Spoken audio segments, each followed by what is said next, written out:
Thank you, Mariana. Thank you, everybody, for joining us this evening from different locations, from different time zones. So good morning, good afternoon, good evening.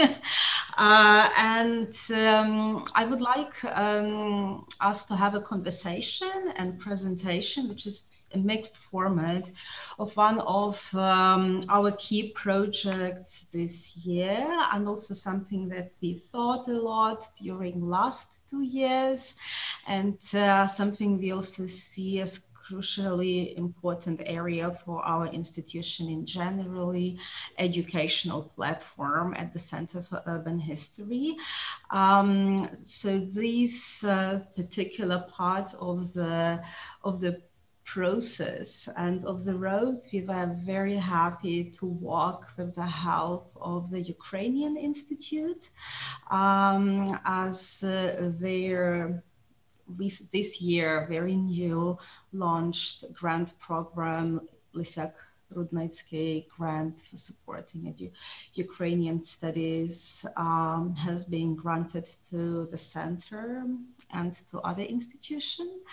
So we are very proud to have the logo and the support, and very generally the institution like Ukrainian Institute. So why we were thinking about educational platform, there are several reasons, and I will name a few of them.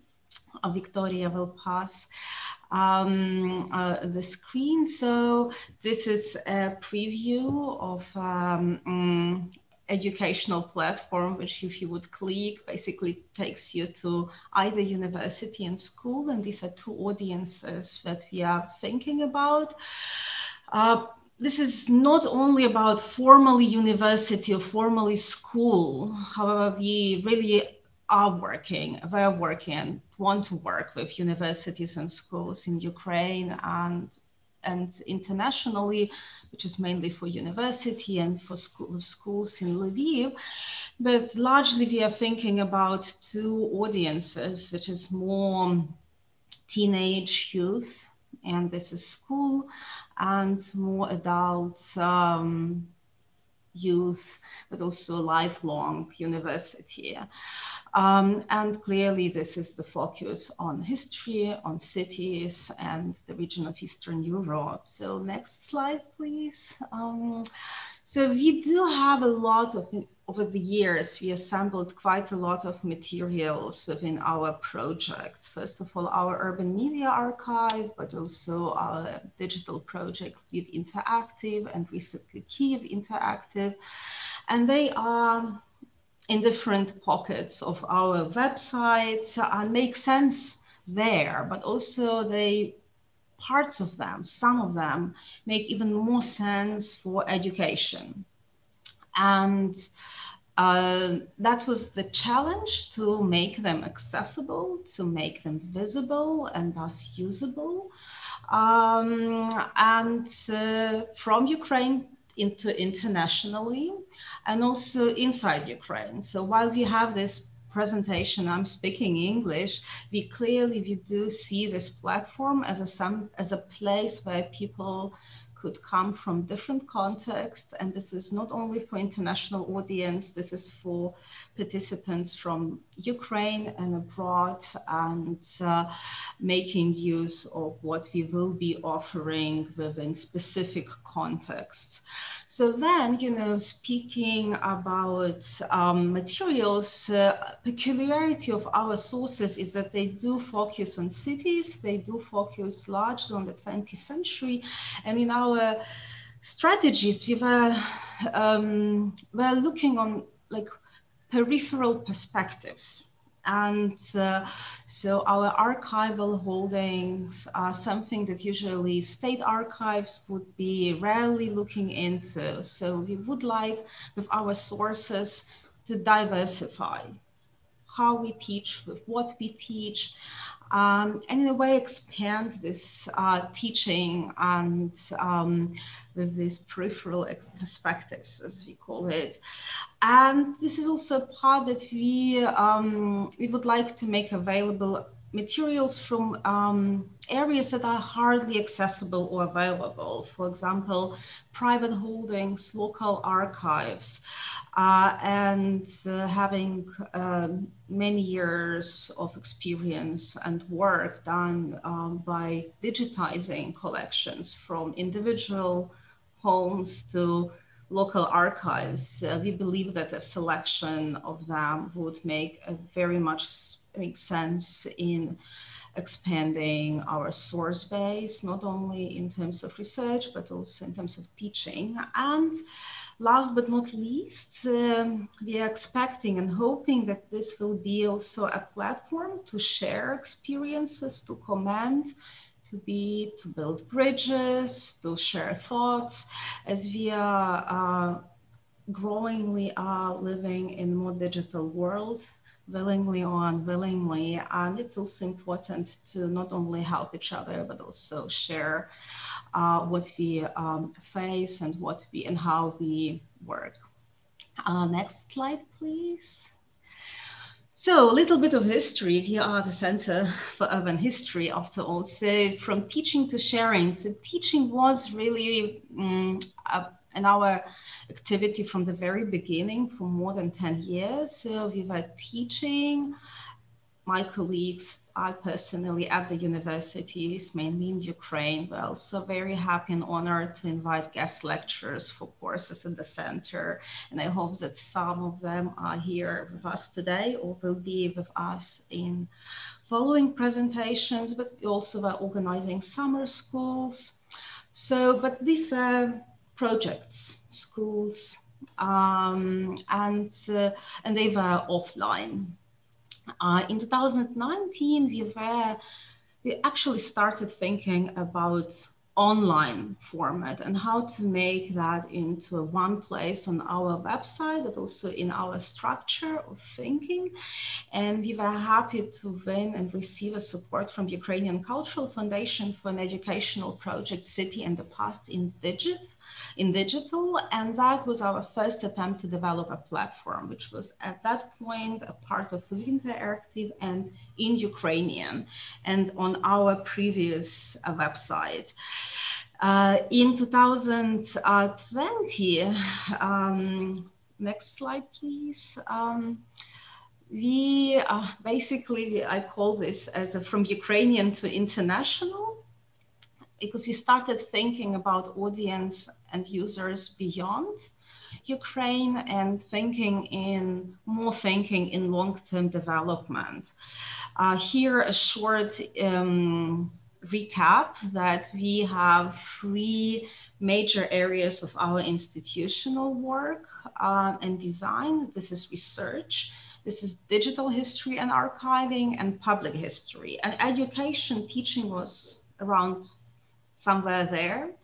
So we are now conceiving educational as the 4th or the first element and pillar of our, or the 2nd or the 3rd, but one of the 4th. And making or thinking about this while we were making these thoughts and having meetings and discussing with colleagues, we've learned about the Lysiak-Rudnytskyi Ukrainian Studies Program at the Ukrainian Institute grant and applied, and we were really happy to receive this support, which allowed us to translate a lot of materials into English and think about platform that would be bilingual and would have also a section that was structure that would allow usage of various materials. Next slide, please. So what do we have? We do have, and what we want to have and aim to have. So first of all, syllabuses, because we do have a collection of courses that were taught at the center or with the center, and we expect to have more of them. And syllabuses are resources that we can use while designing new ones. So here you see that examples of the free one, there will be more uploaded as we will proceed on. The next one, please. And inside you would find the description of the course, and you can upload and download the syllabus itself and have a look how in specific contexts this or that topic has been addressed. The next slide, please. So reflections.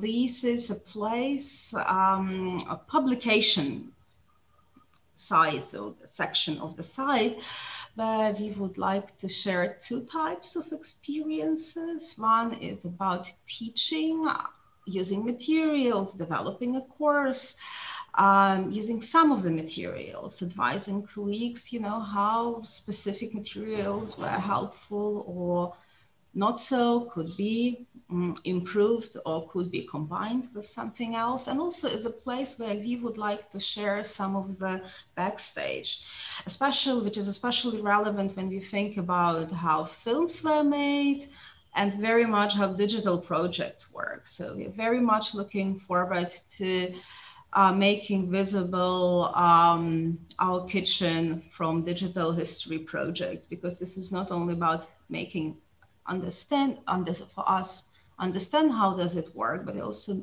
is a tool for teaching. Next one, please.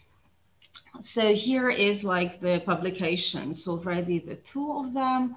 One is a reflection on how to relate it to the interactive key of a digital project, which was launched last year and is developing still on this year, and about filming stories with artists in Lviv in the period of 80s and 90s, of which you will hear more. The next one, please.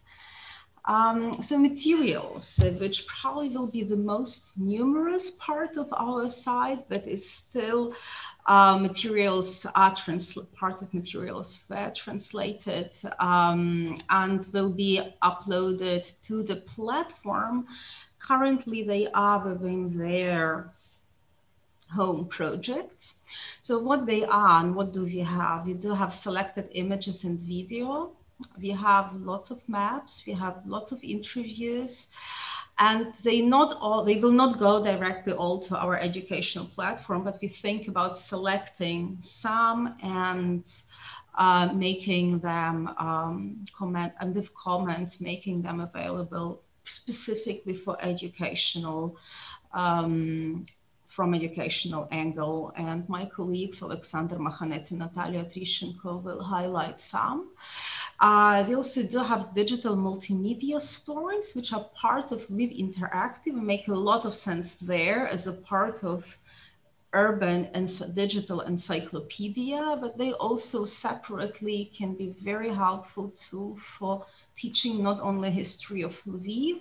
Taras Nazaruk and Bogdan Shumilovich will tell more, and I hope Mihal Fowler will also reflect on that. So altogether, with the help of Ukrainian Institute, we were able to translate more than 500 pages of texts and make these materials available in English. They are already in English in our respective page and will be uploaded to the educational platform soon. So here is nothing found for this query yet, but it will be many, many more. So we are thinking about tens and hundreds here. Next one, please.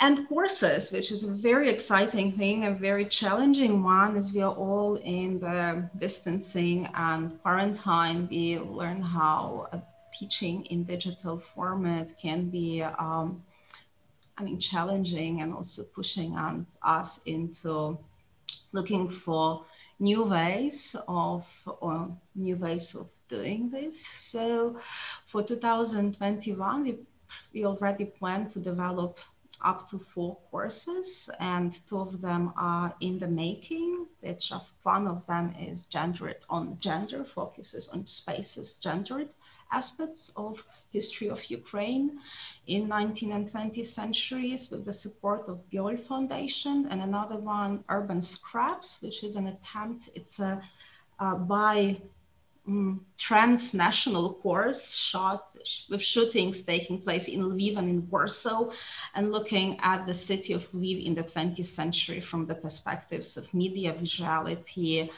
and remains and traces with the help of the Adam Mickiewicz Institute. So we also plan to have courses on urban sociology, cultural history, digital humanities, and also hope to have one on photography as a source and how we can read it from different methodological perspectives. So we want to continue in coming years. This will be really new chapter for us as an institution, and we hope very much useful and meaningful for audiences in Ukraine and abroad. So to navigate these materials, we are thinking about two coordinates. One is themes. So, and these are first run of what kind of keywords and themes that we have materials. So we do have a lot of, we have materials that highlight or contribute to our understanding of descent in Eastern Europe, on creativity, on industrialization and deindustrialization, on expertise, on post-war, on Holocaust, on theater and labor and housing. So these are the navigation points. And thinking about fields, we also, a general comment here. So we are thinking about how to integrate materials that are from here, from Lviv, from Ukraine, not only into history of Ukraine, taught in Ukraine and internationally, but also that these materials can be part of such fields and disciplines and courses as urban history, Soviet history, visual studies, gender studies, everyday life history. And for us, it will be a big challenge. And we hope also with the help of colleagues at different universities in different countries, we could make this diversification and integrate peripheral visions into stories we tell within these fields and the way we teach within these fields. Next one, please. So it's my real pleasure and honor to introduce a team who worked in this stage of the project, and we do hope that the team will be changing and growing, and this is something which is not fixed. And as we see people who would be using materials, who would be sharing their reflections as co-authors of this platform. But my wholehearted thanks to everybody who was involved in working in this specific stage on this project.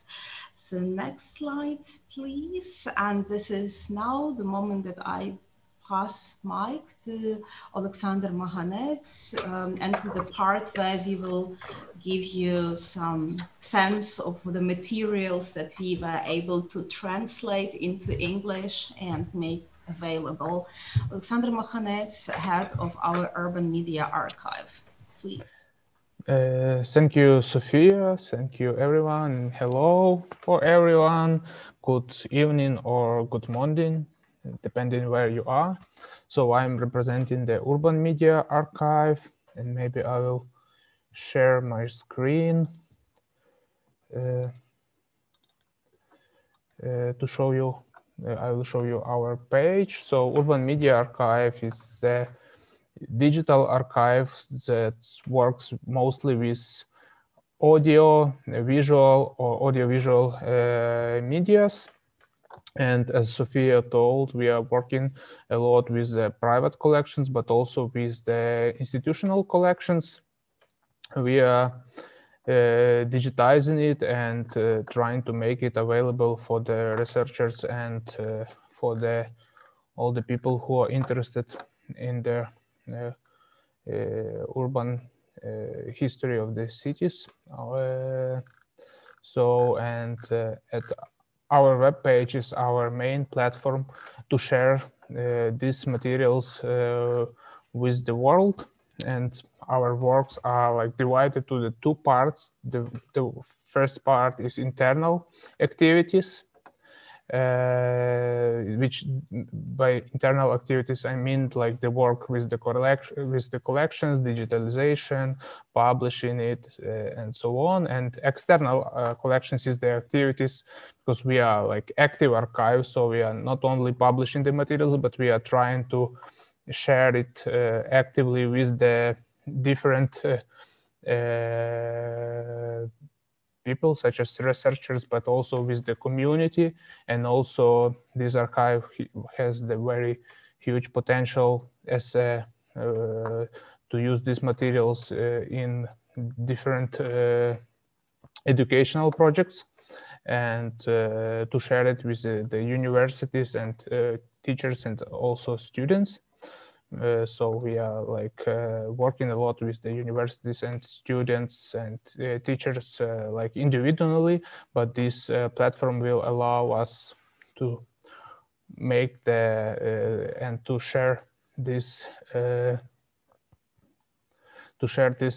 materials more specifically. And within this project that was supported by the Ukrainian Institute, it's allowed us to translate and share a huge collection of Lviv television newsreels that we were digitizing like almost 10 last years. It's more than all the collection. It consists of almost 10,000 newsreels, 10,000 videos that are digitized from 16mm films. And it covers from the founding of Lviv television studio in Lviv in 1959 to the now we are in 1978. And within this project that was supported by the Ukrainian Institute, it allowed us to make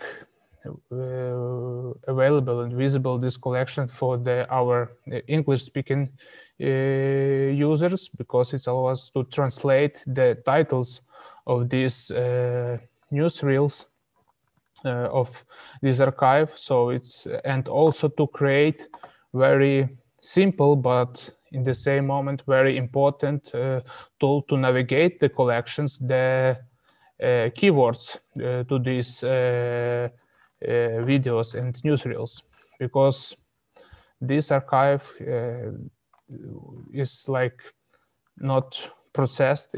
There is no any catalog for it. So what we have is only the titles of these the newsreels and the years. But very often these titles of this footage is very, how to say, abstract. It's hard to translate. So for better navigation and for better search, these materials and these collections, it's very important to have the keywords which allow us to browse it and to find the topic, different topics. For instance, that's how we work in this. Now we have almost 7,000 videos, films available at our webpage online. And it's like it covers the Lviv television news that were produced in the 60s and 70s. And there is very different important topics. It's the kind of visual materials that could be used in different educational courses or other educational activities. So, and we are planning to prepare these materials for this online platform and share it, to prepare it by different topics, not only the newsreels from Lviv television, but also we have a lot of photographs, maps, and to make it available to the international audience, it's very important to translate it. So like the description of these materials, creating the catalog, and to translate it, it's one of the most important tasks when we are trying to work as educational platform internationally. So our users, they can like use the web page of Urban Media Archive, but also we are planning to create the pre-selected sets of different topics that will be available at the educational platform. It will has some relations with the Urban Media Archive, but it will allow like easier to find some specific themes and topics to use it for schools and universities.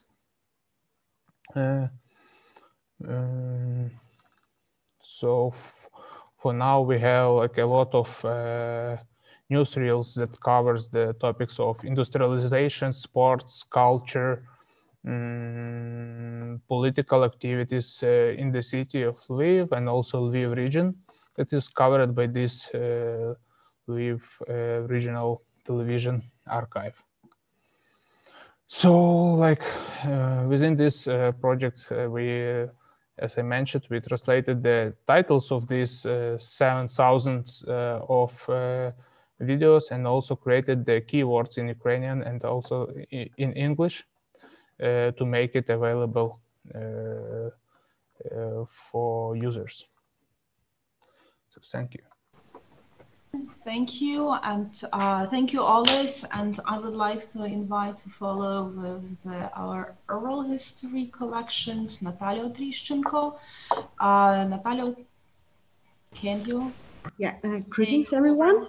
Yep, and we are back to our presentation, and it's my pleasure to introduce you to our oral history collections, part of Urban Media Archive, which actually gives more personalized views over the history of the second half of the 20th century, as well as can locate individual biographies within larger social structures and help us to understand what is the meaning of the past for those who experience it, and how current inhabitants of Lviv actually talk about their lives in relation to the past and in relation to a number of events that occurred during the 20th century.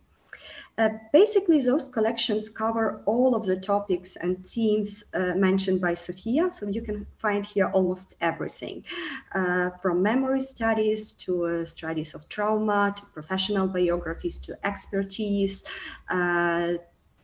perception of the space and how people relate themselves to the space. We have now online 8 collections, and they could be divided roughly in 2 big groups. One is more about space relations, how people actually domesticate the city and make sense of the area where they live. And as an example, you can see a search for home experience of post-war Pidzamcha. And the second large group is more about professional life in the city and individual biographies in relation to institutions. And here we have the Lviv theaters after 1945, which is one of the largest collections that we have. This type of materials, they are mainly for researchers, but also we think that educational platform could be a very important step to make those data usable and visible for students and maybe also for school children who could learn more from the past and also work with this type of documents and sometimes in more critical approach, and also develop the tools of reading the documents and listening to the documents, which is really specific about this oral history materials. And next slide, please. And thanks to the collaboration with the Ukrainian Institute, this year we translated all of the annotations, more about 150 annotations from those interviews, both in a smaller version and also in a larger version. Therefore, we can locate this type of materials both in the international map of oral history projects and archives, and also make them visible for researchers and students not only in Ukraine, but also in other English-speaking countries. And therefore, to promote the using of the data which was locally produced, basically, because those materials are either created by the center's team as part of our academic profile, or created with a collaboration with other institutions and researchers, as the collection Social Anthropology of Filling the Void, which was created by Anya Valigala, and she shared this data with us. And therefore, also this data are related mainly to the studies of the Second World War and also the Holocaust studies. They are now available online on the webpage of the Center for Urban History.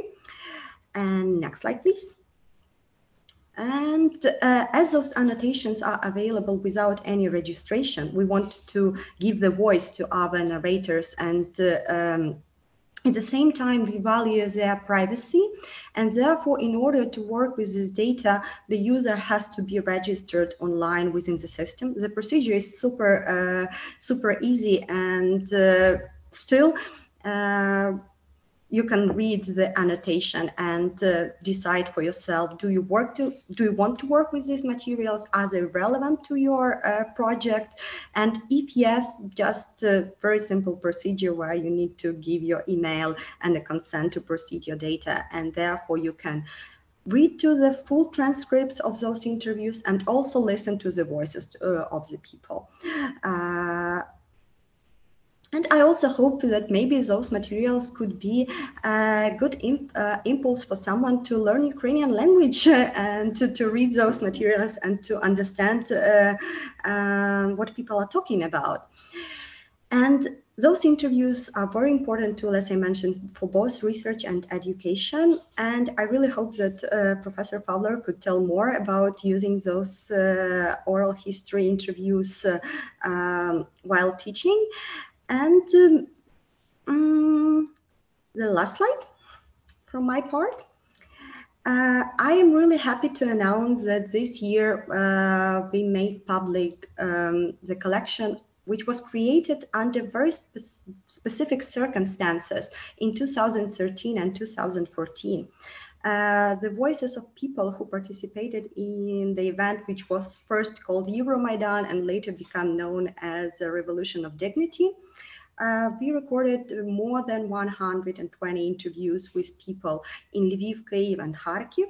And thanks to cooperation with Hanna Yostikova from the Birmingham University, now we organize those interviews around 20 categories, and now uploading those categories also with our collaboration with the students from the Ukrainian Catholic University who helped to proceed this data set into a form which is now available online as well.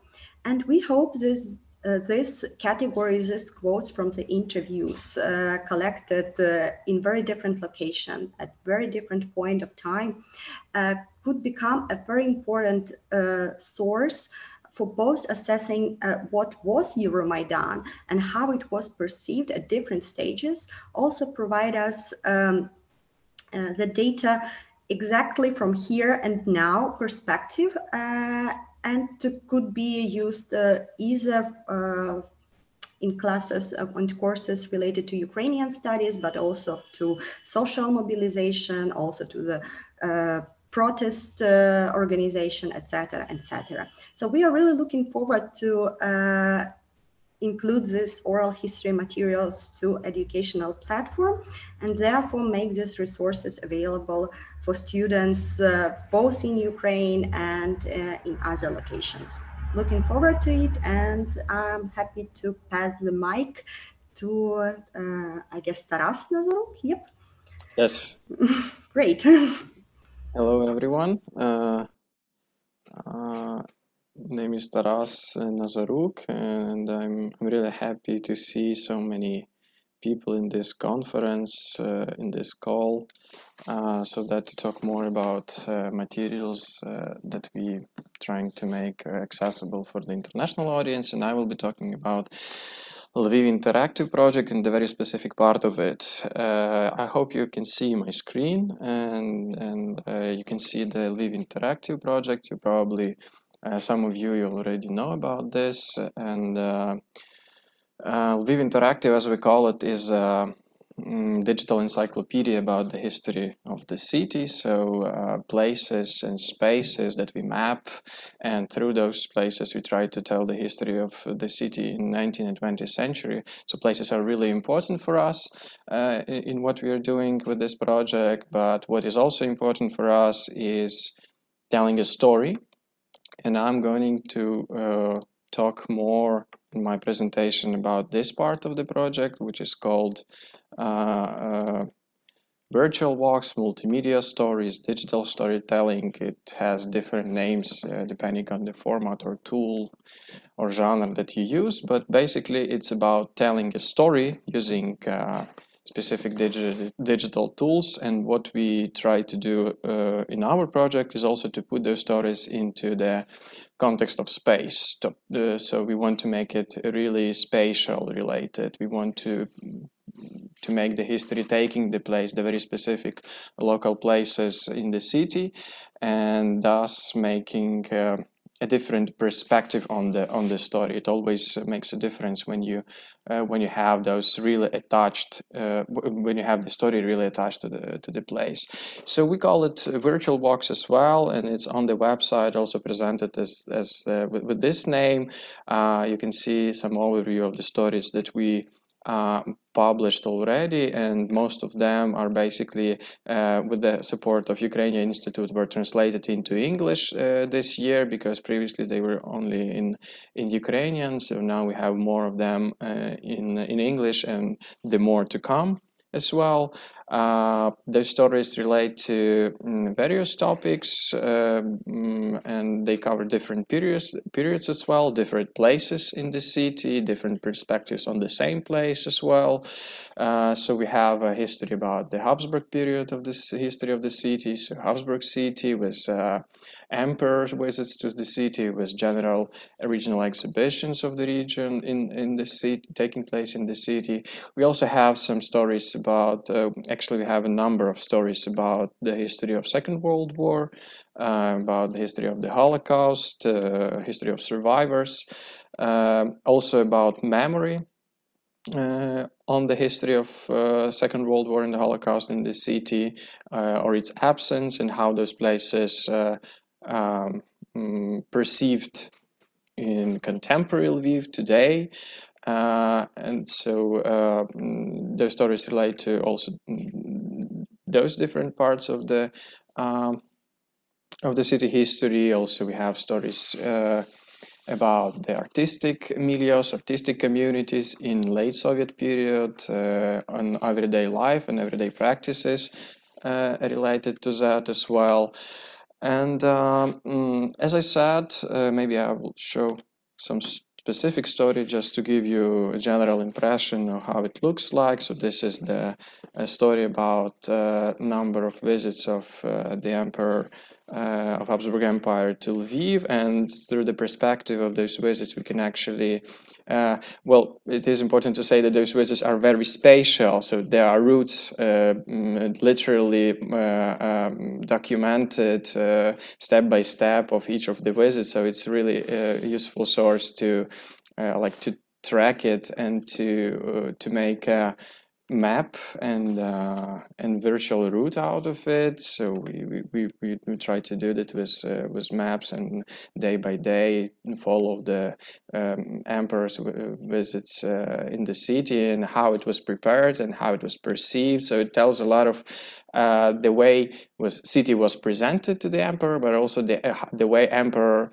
by coming to the city was able to see the city, and it tells a lot about the city. And given that we have more than 50 years of time span between all of the visits, it also gives a good impression about the dynamic and development of the city through all those years. And basically, this kind of virtual walks, they are built as a narrative, as a story, as I said, and it helps to make kind of introduction into the city spatially and temporally, so we can travel virtually travel to this place, given many contexts that are put there, and actually they can introduce to very different broader topics and issues that are taught in academia in different disciplines. And we can talk about the history of Habsburg Empire from the local perspective of the city. We can talk about history of power, violence, Second World War, everyday life. Also, we have some stories related to gender issues, to social, ethnic issues. So those stories are, they have a lot of potential and a lot of materials within it that could introduce one into a broader topic with very specific showcase or case study, and then expand it to more problematic questions that could be discussed around it.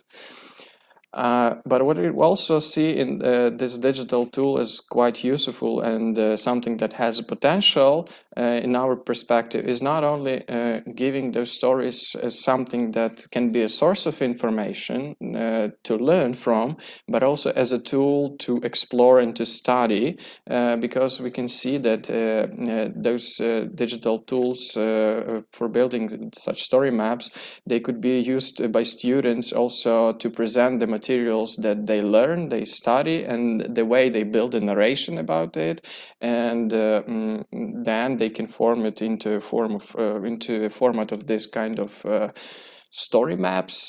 So it is available, it is useful, and we can see a lot of potential in this as well, because it also broadens this kind of or expands those kind of educational activities with the perspective of digital literacy, digital history, digital humanities in general. So what kind of sources you use, how you put those sources, visual, textual, other sources, online, how you structure them, how you put credentials to it, how you present it and build narration, whatever. So many different aspects also related to that.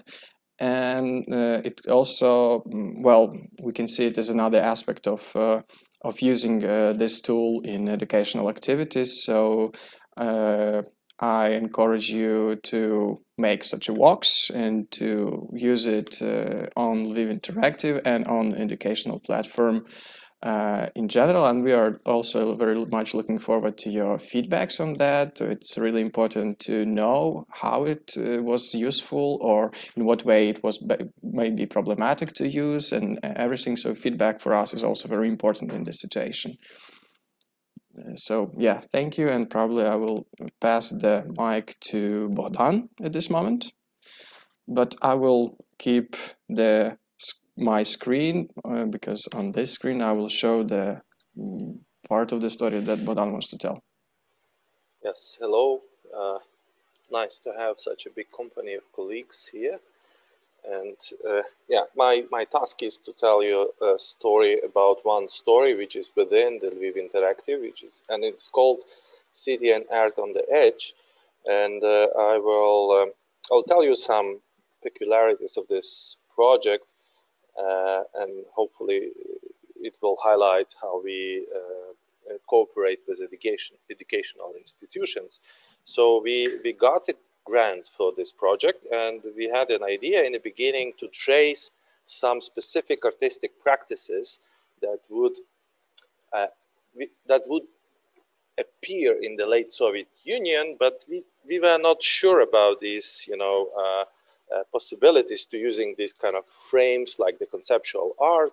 We started from the idea that let's find conceptual art in Lviv, because normally this was prescribed as a Moscow or Odessa practices, but the city of Lviv was a kind of marginal in this regard. But then slowly developed into something different. And this difference I'd like to highlight now. So we decided to make 11 stories, but not films. They look like films, but each of this story has a kind of special attitude that we developed over the project. So we wanted to combine, to develop the model that would combine a human, let's say an artist, with urban environment, let's say Lviv in this regard, and then narratives, the stories. So the idea was to combine artistic practices with space and then to see how it can evolve. But then at certain point we came upon various theories. So our approach to this project became more kind of theorized.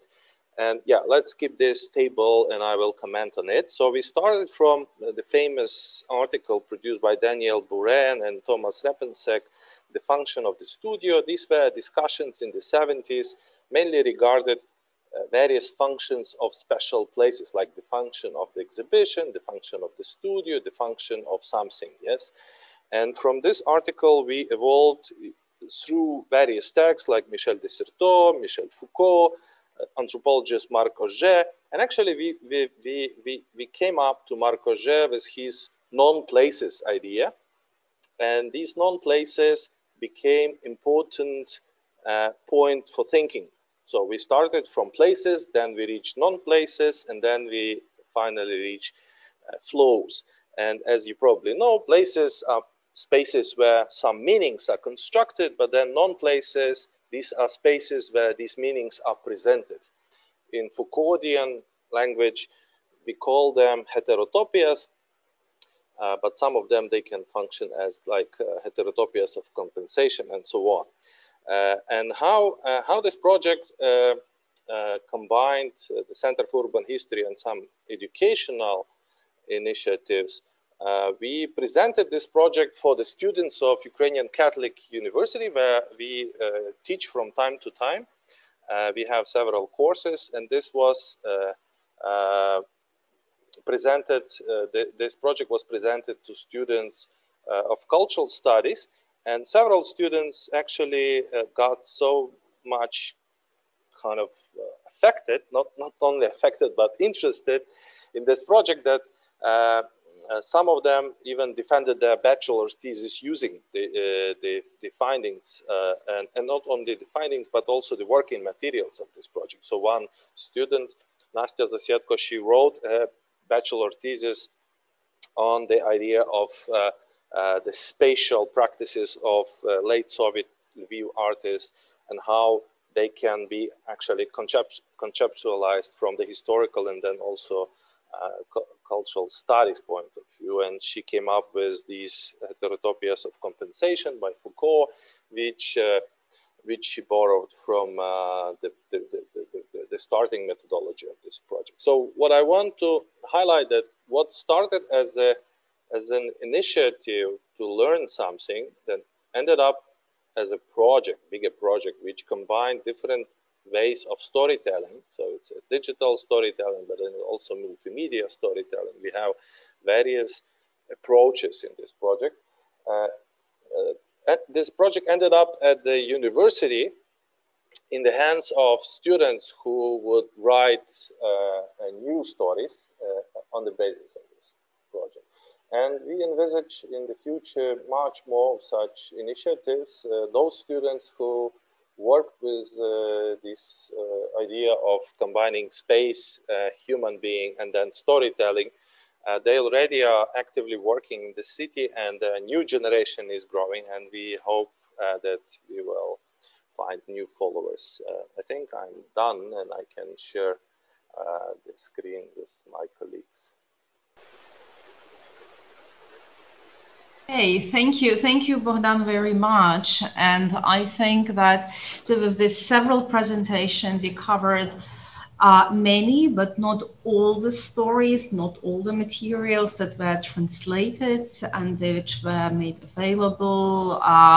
For example, one of them is also Lviv Interactive, and I do hope that we will have chances to have more presentations and actually discussions and finding and communicating on how to use it. And it's now is my really very special pleasure and honor to ask Mihail Fowler, Professor Mihail Fowler from Stetson University, with whom over a number of years we've been exploring things educational and teaching in different formats, from cooperation with Catholic University, to summer schools at the Center for Urban History, to teaching last year as a Fulbright visiting scholar to Ukraine at Ivan National Lviv University and Culture Faculty of Culture, and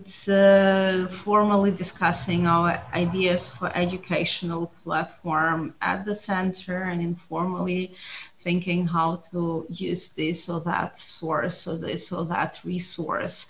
And Mihail has been our pioneer in testing some of what we were developing here within Lviv Interactive with her students of Stetson University. So without further ado, Mihail Fowler, professor of Stetson University, could you take over mic from me? Yes, I can take over the mic. Thank you so much.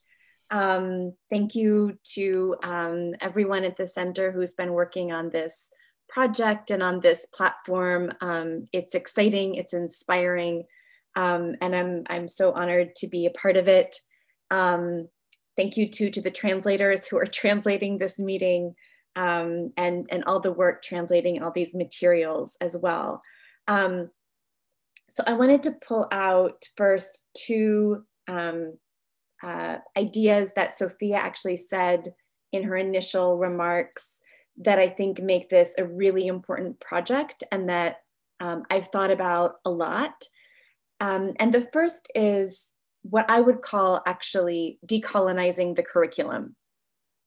And I don't use that word lightly. Those of you who know me know I'm very reluctant to deal with post-colonial theory and Ukraine, but in this case, it's really accurate. I think I can really only speak for the United States, but a little bit for Canada too, that we are hired to teach Russian history and sometimes Eastern European history as well. And those courses, those syllabi, the understanding of students, the textbooks, the primary source collections, it's all Russia all the time. And the challenge that I have been having in my last 7 years teaching at Stetson is how to introduce the Russian Empire and the Soviet Union to students who've never left Florida and make them understand that it's a multi-ethnic, multinational, multilinguistic, multi-confessional place. It's really hard. And finding ways to do that and make them understand the diversity of this place. And that's particularly important now. There's so much discussion in higher education in the United States about race and diversity and inclusion and equity and inequity. And those of us who teach Eastern Europe and the Russian Empire and the Soviet Union, we're like, we've been doing this for years, right? When I teach the Russian Empire, we have a whole unit on Islam, right? And Muslims in the Russian Empire. We talk about the Jewish experience, right? All the different religions that you have and all the different peoples, including the story of Ukraine, right?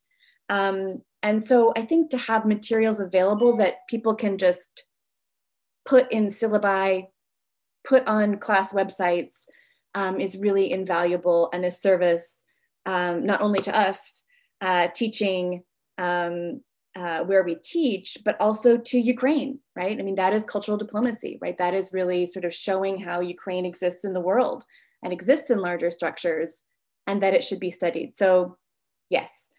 The other point that Sophia made was creating networks. And I think that's really important. I have loved teaching in Ukraine. It's been really wonderful for me to experience students in different places. They're so similar, right? Students are students. And I think particularly now that we're all more comfortable in a digital world, there's no reason we can't have more contact. Bogdan will know this semester.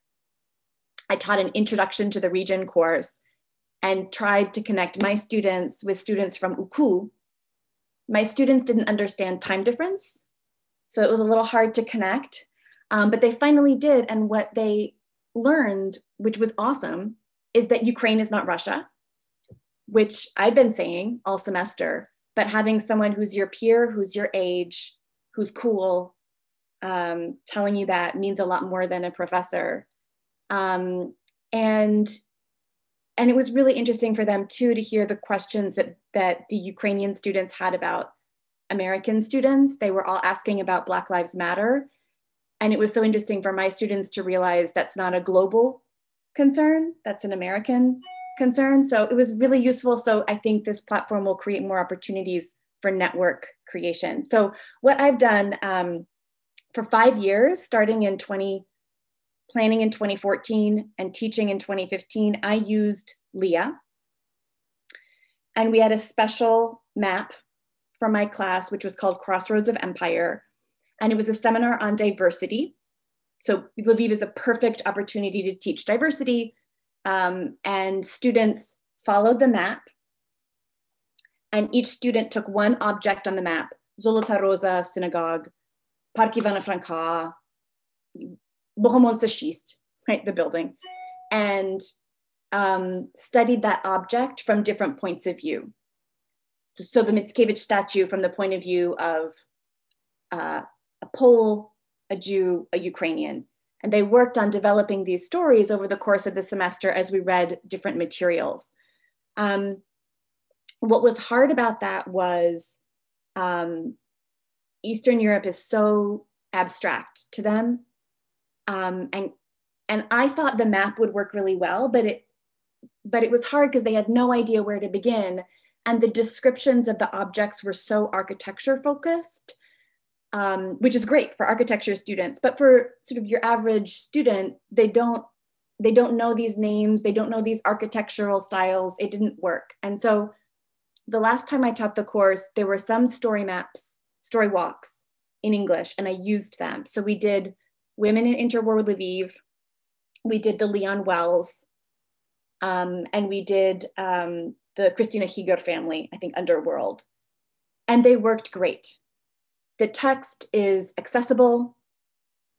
Something about moving through the text made them understand space more.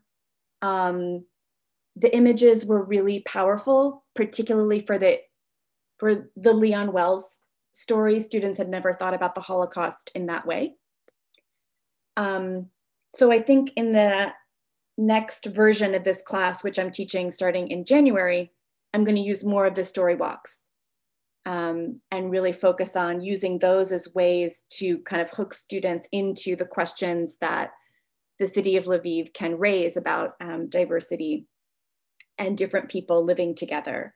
I also, last semester before everything shut down, when I was teaching at the Cafedra Teatroznavstva at the university, used, as Natalia Otryshenko said, the oral histories from the theme of theaters after the war. And what I did was I used them as examples of how to analyze. So we would read Foucault on power, and then look at this primary source and say, okay, if we were analyzing this interview from the point of view of a Foucauldian analysis, right? What might we draw out, right? How could we understand this interview with Bourdieu, right? How do we see gender playing out in this story? I thought it worked really well. I have no idea. You'd have to ask the students, but we had great conversations and it made the theories more concrete. So I think for, another thing I would say is I think for our advanced Russian students, working with some of those materials, which actually are in Russian, some of the interviews are in Russian. So actually using them would be a really great source for them in Russian class or in a, maybe for a research project in one of my classes. Yes, they're in Russian. Yes, they're studying Russian, not Ukrainian, but how great for them to understand why there's Russian in Lviv, right?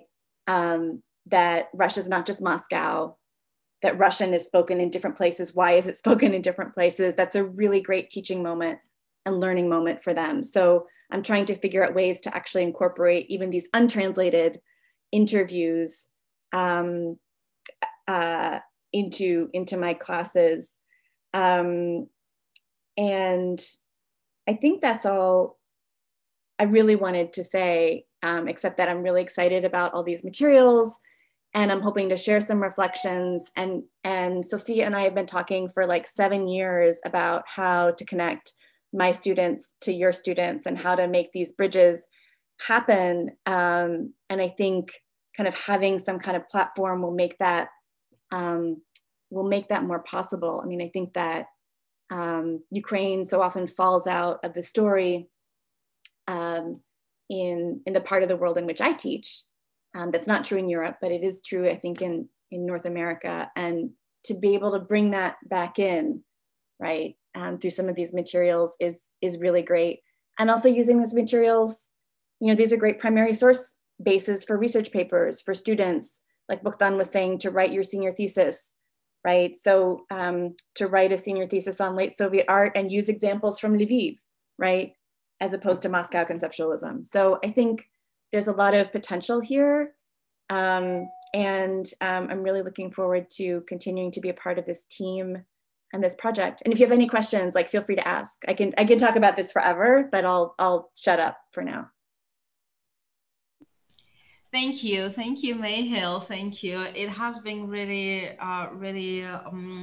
super insightful and inspiring to have these conversations and your feedback and thinking like in multiple directions. What does using this in that context could bring, and then how to travel back with your comments to the audience and to teaching here, and how many circular moves you make, but it's not really circling, it's like you're moving while you are circling. And I think that this is also something which is in a way, like when you mentioned using Russian, you know, I think it's probably like in a way extreme and unorthodox for promoting Ukrainian studies abroad.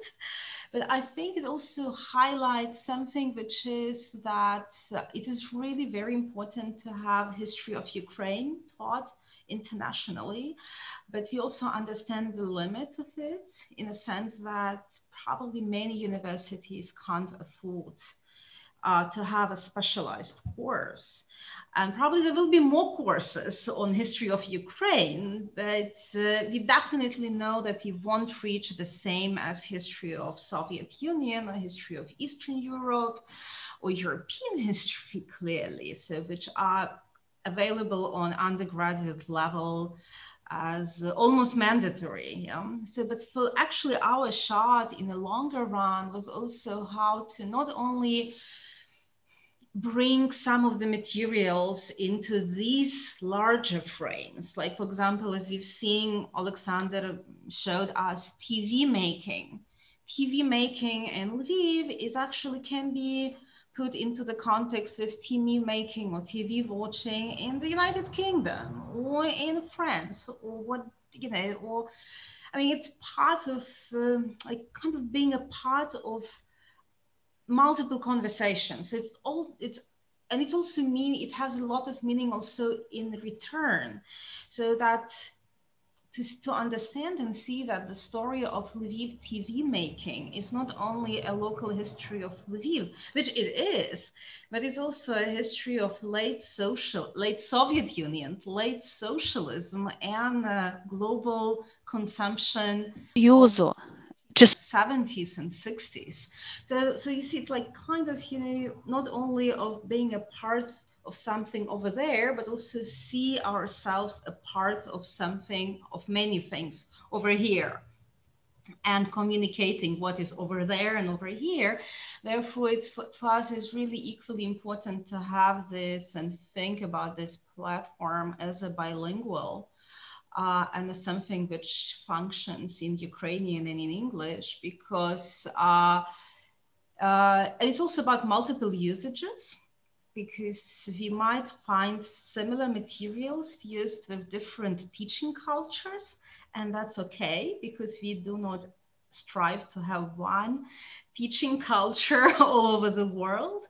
Yet actually what we really would like to have is exchanges and, and some of the conversation. Therefore, I think at this point, I see that there are we have participants here, and I also would like to stress that we are thinking, that we are really thinking and hoping that over the years of our more academic conferencing, workshopping, residences, we have developed a network of contacts, which are also personal and professional, and also with people who are here on research stays and conference visits, who've been working on their PhD or postdoc and now are teaching, that not only that they would use this material, but also that some of them, some of us, will create comments, like short,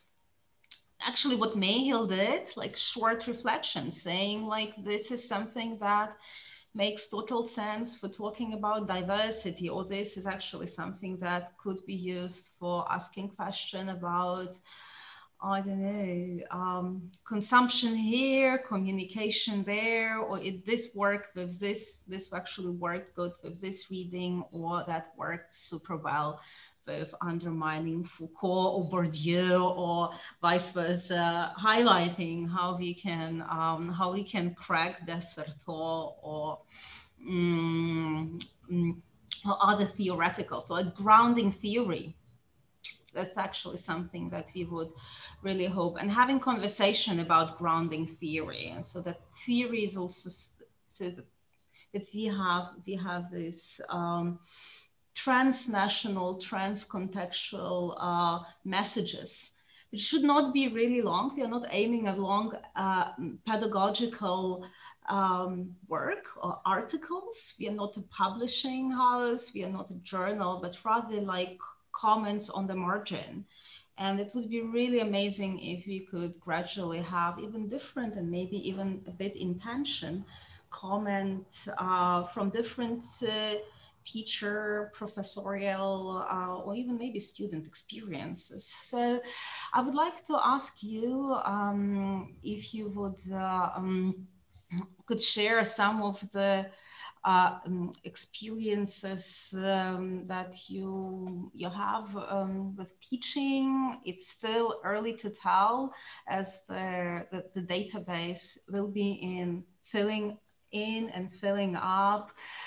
But from what you've heard, what are your initial thoughts based also on your teaching experience, and if you see relevance, resonance? Yeah, so it would be great to hear from other participants too, but just off the top of my head, I think the materials from Mestistvo na Meži seem really interesting to me. I think the theoretical framework might be a little bit hard for some students to kind of grasp, but it's great.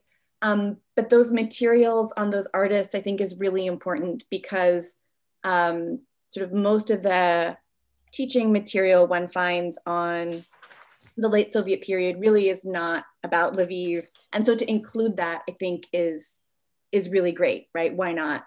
I mean, these are such interesting individuals and stories. So I'm teaching a class called Money in the Muse next semester. So I've already told Sophia I want to use some of that material in the class. Those students will be writing research papers as well. So being able to use some of that material would be amazing. I think for the Eastern Europe survey, which is a classic for people in my position to teach, figuring out ways to bring in the story maps, I think would be really good. What Taras was saying about the visit of the emperor, right? There's a lot of ways I think you could bring that in to draw out a lot of themes, which could be really useful. And I, not that I want to put more work on anyone, but the oral histories are so awesome. And, I've thought about translating little sections for my students. They just don't get voices a lot. and sort of to have these sort of voices of direct experience, I think is really amazing. We have a lot of memoirs, we have a lot of direct experience, but some of those are so amazing. For the next Lysiak-Rudnytskyi grant, we could work on the oral histories, and so the interviews for Maidan too. I mean, I think that there's a lot of potential here for student research papers as well, sort of the methodology of using primary sources, how to read primary sources, how to use them, as well as just the content of the source itself. And I think the really important step for all of us and for you guys is how to connect people and add to the syllabi, the reflections, the how to use these materials. You know, if there's so many, it's hard to find an individual thing. So to have the tags, to have sort of, here's a selection about TV that one could do. Here's a great assignment I did on the Emperor's Visit, so that it can be more accessible for professors, particularly if someone is, say, not at all a specialist on Ukraine, but like a specialist on Prague or something, to be able to come in quickly. This is interesting. I can incorporate this right away. So I think that task of connecting professors, connecting teachers and educators, and kind of having this sort of sharing platform of how we use these sources seems really important too. Thank you. Yes, so this is, again, so it shows that— And I'm happy to be a part of that, obviously. So this is the entry ticket, yeah. Exactly, yeah. And I also see that we do have people here. Please, you know, if you would like to just take unmute yourself in a way, or send a message in our chat. I see Natalia Alexiun who joined. I see Oksana who is here and there. We are missing her here, and also worked for many years with Lviv Interactive and has teaching experience. If I don't see her, maybe Oksana could join us for conversation with her teaching hat.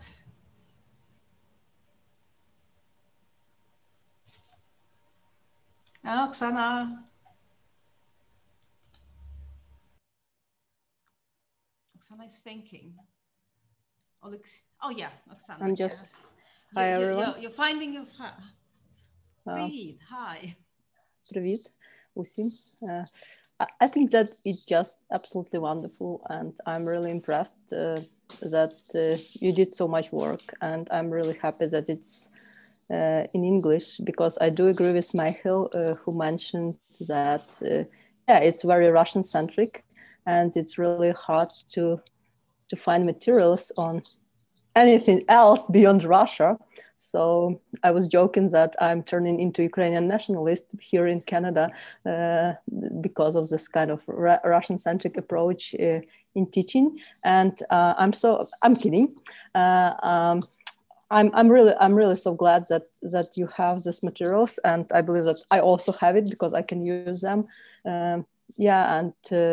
Recently, I talked with some professors from the University of Toronto, and they asked to develop a course that it's about pro-Lviv violence and Soviet history and Jewish history, and which is like kind of beyond this kind of country-focused approach. So I'm thinking that probably we can use and develop a course about the first half of the 20th century, focusing on my kind of topics that I really love to delve into, like violence and Jewish history and this kind of trans-regional approach, which is basically about the history of Ukraine too.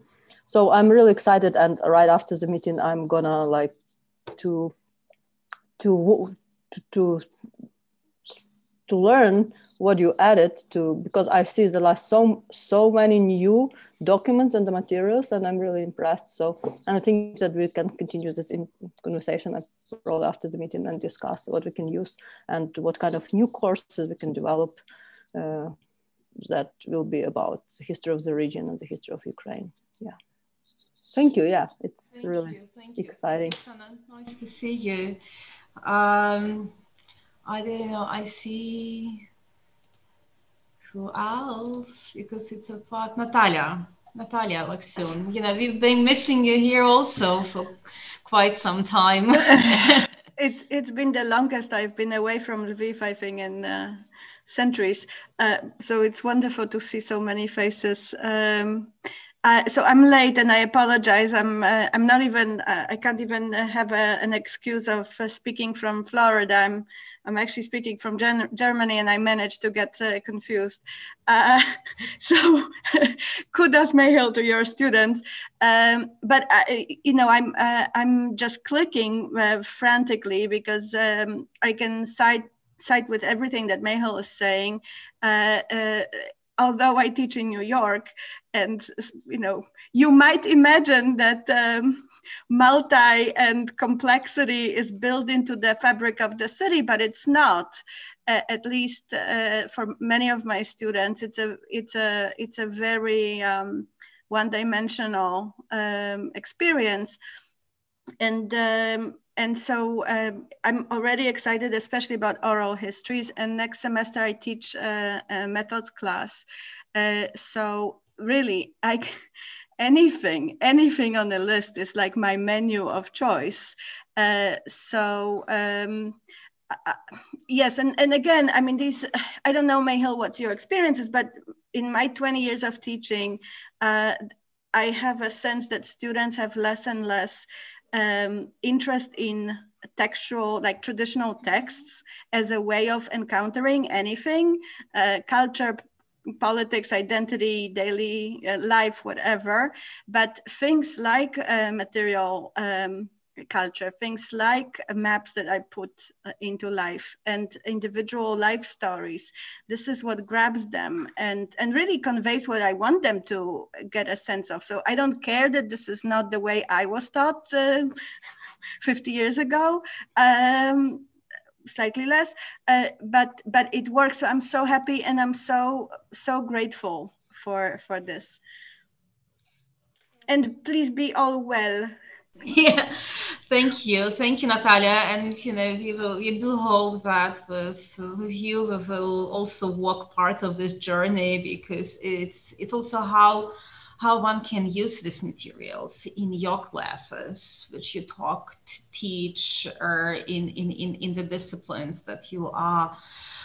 You know, if you're focusing, and again, you know, because when we look at some of these materials, they can be part of history of Ukraine, they'll be kind of part history of Poland, Polish studies, Jewish studies, Ukrainian studies, and I think it's actually good to even then commenting that they can be part of both, which means part of more, and also, you know, signaling that how these frameworks also need to be porous and need to be challenged, because they also so many things slip through them.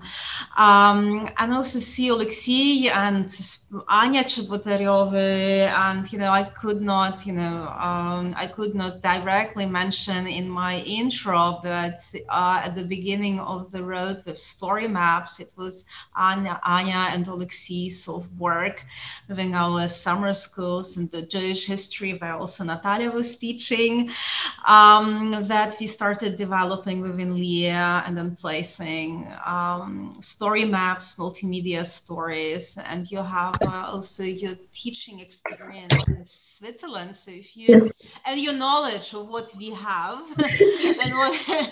and what we could have, so it would be really great to hear your voice, and so nice to see you. Thank you for joining. Likewise, it's extremely nice to see you all, even in this virtual form. And I just wanted to share briefly our experience of teaching the course, which is called power of spaces, spaces of power, visual dimension of nation building in Europe. And it was extremely interesting to teach this course for students whose major is actually business, entrepreneurship, and marketing. So we kind of imagined that this will be something that wouldn't attract a lot of attention. And we expected like 8 or maybe 10 students, but actually like 35 signed up.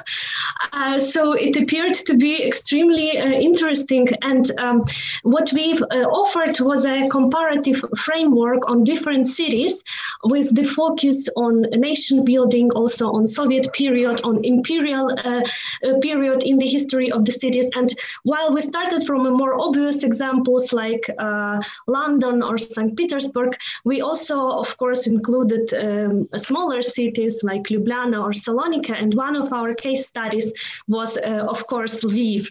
And it's also one of the very, I think, productive frameworks to put Ukraine into the wider map and wider context. I find this urban approach very fruitful because, you know, looking through the lens of particular cities, and especially such a complex cities as Lviv, we can see so many layers and actually the history of so many European countries. And when we got feedback from our students, they said that actually these less known cities and smaller cities were much more interesting cases for them, and they really learned a lot from this course. And also one of our last classes was about digitalization of city spaces and digital history on the web. And of course, we took this opportunity to present LIA, and I must say that really the renewed interface is extremely user-friendly, and it was very beneficial to show it for our students, and they enjoyed it a lot.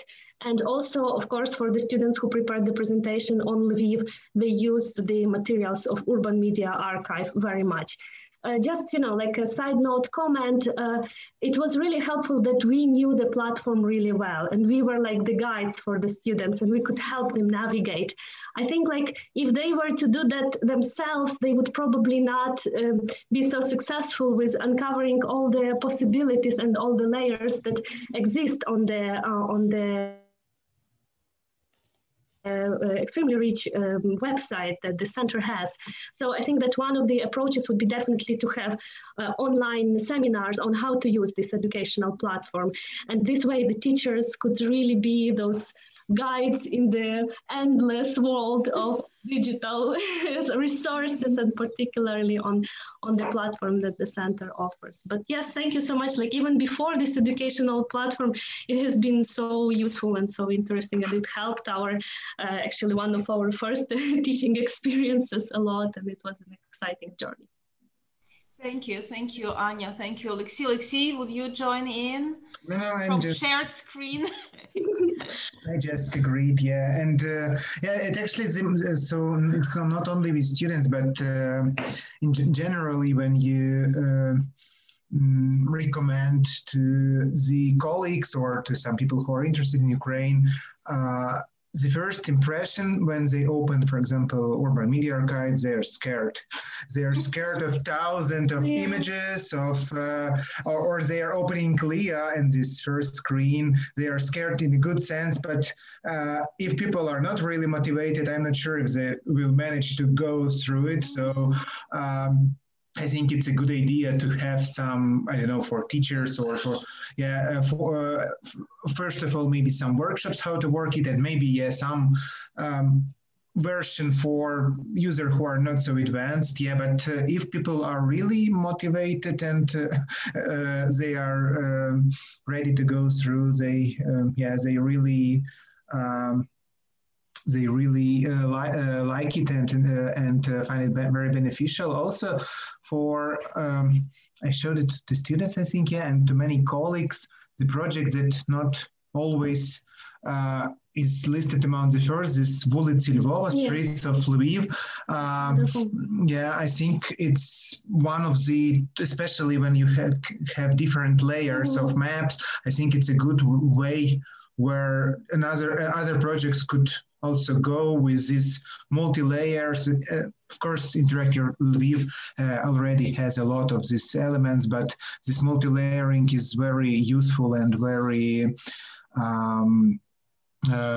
productive way of connecting of different resources, not just placing them into separate collections or something like that. Yeah. Yeah, basically, we just introduced the example of Lviv, and we wanted to give a very brief overview of the changing regimes in the cities. We showed the Svobody Avenue Street and all the names that it had in previous years. And it was like very small and very focused example, but it gave them a lot of understanding of what was happening in this transit borderland.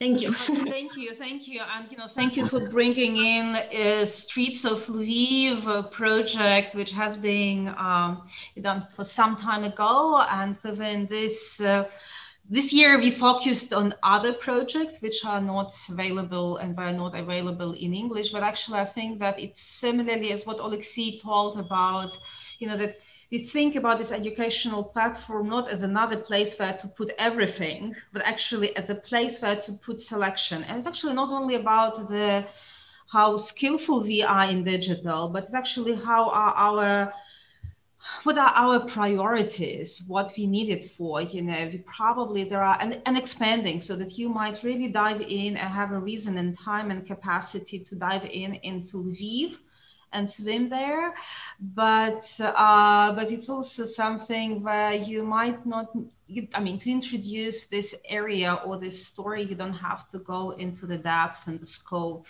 of the entire city, but you can have like as a case of several, renamings.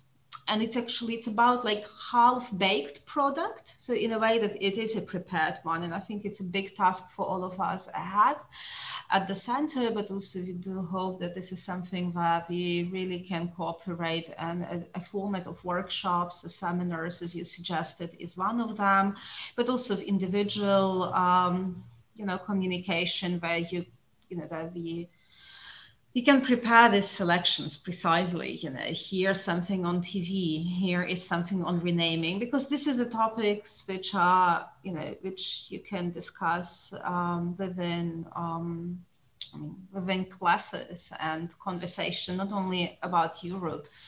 If you want globe, you think about renaming, you take any place in the world, streets were named and renamed, and what stories do we tell? And that's something that thank you for the course, and thank you for sharing your experience, and thank you for contributing to many materials that we are going to share and creating these materials also in the first place. We are kind of, within our time.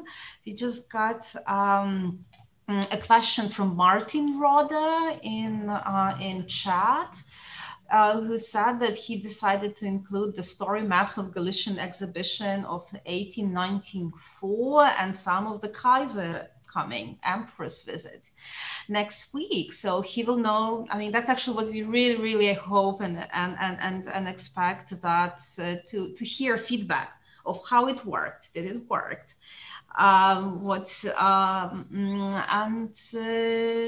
Yes, so we will be increasing the English translations on Lviv Interactive. It's always backlog, but still we are each year planning to have more and more, and will be never probably a 100% match, but we are catching up.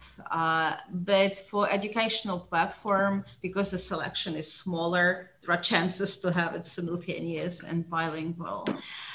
I just want to add here that regarding the translations, that yes, it's always in our year-by-year plan, so we will the more to come, and basically for the educational purposes, for the educational platform, in case you, Martin, in case you have some suggestions or comments on topics or materials that you would like to use in your educational activities further, just let us know. So it's really important for us to have this feedback, and in the end we will include it in our plans as well.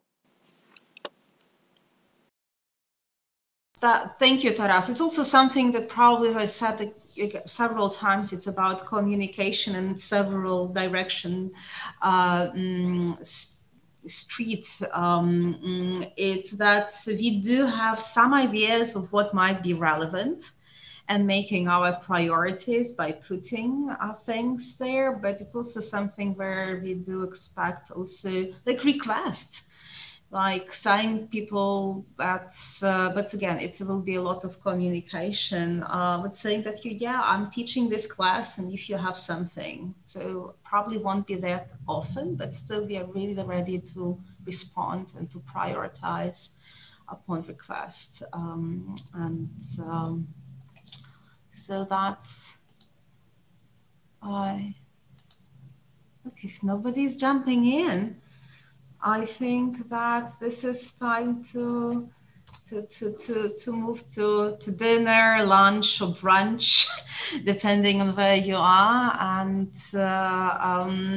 I would like to really thank a lot for all their, being a part of this conversation, which is still very, this platform will always be a work in progress, to be sure, but it's a very initial one, and hearing you helps us to design our next steps or tune them and think about something we were probably not thinking very strongly. And also gives us a boost to developing on. And I also would like to thank you for all you teaching, and that's especially in these times, and we do hope that it will be helpful with digitized stories sources that will make this experience more meaningful, easier maybe, or more exciting or helpful.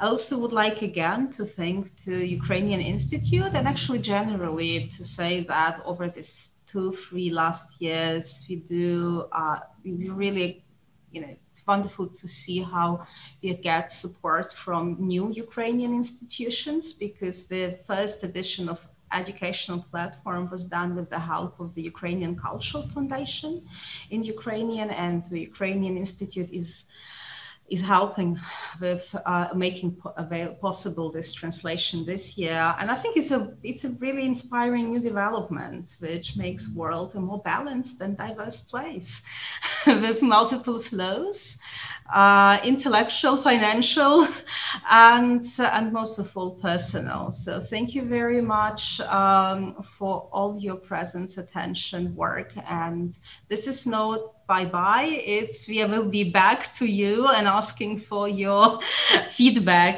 and contribution very much in this endeavor. So good night, good evening, and thank you very much.